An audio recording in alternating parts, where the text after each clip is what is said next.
السلام عليكم، ان شاء الله تكونوا كامل بخير وعلى خير.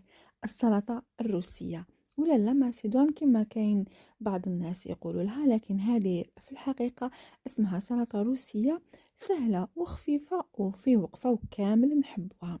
لهاد السلطه او الشلاضه نجيبوا حبه بطاطا نقطعوها مكعبات كما راكم تشوفوا. طبعا الكميه انا عملت كميه صغيره قيسنا، لكن نتوما الا حبيتوا تكتروا كتروا. ونجيبوا الكسكاس، طبعا كاين بلدان العربيه يسموها المسفات، حنا نقولوا لها القدره والكسكاس.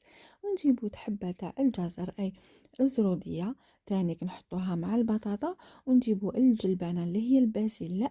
من بعد ما تنساوش تحطوا لها الملح، لازم تملحوا الخضره قبل ما تفور. اللي ما عندوش الكسكاس او المصفى يخلي يغليهم في الماء، لكن هي على البخار احسن. ونخليهم يطيبوا. هنا نجيبوا 2 حبات بيض ونغليوهم، لازم البيض في الشلاضه، حنا نحبوا البيض. ونجيبوا المعدنوس نقطعوه رقيق رقيق كما راكم تشوفوا. بعد ما يغلي هذاك البيض تاعنا ويطيب نخليوه يبرد شويه باش نقشروه.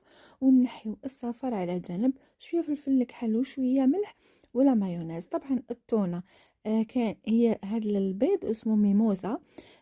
طبعا كامل نعرفوا بلي نعمل بالتونه، لكن انا تائر ما يحبش التونه، صافي عملته بهذه الطريقه. ونجيو هنا للخضره تاعنا بعد ما تكون لازم بردت تماما، ونحطوا لها لا مايونيز. شفتوا سهله مهله وكامل نحبوها. مالغريكو هذه ضد الريجيم، لكن مره على مره معليش خليو الناس تاكل وتفرح روحها معناتها. ماشي دائما ريجيم، هنا تاعي كان ريجيم بصح معليش مره على مره نغشوا كما يقولوا. ونقدموها في صحن التقديم. سهله كما شفتوا. ان شاء الله تكونوا حبيتوا هذه الوصفه. ما تنسوناش من اللايك والشير والمتابعه، وشاهينكم في الجنه.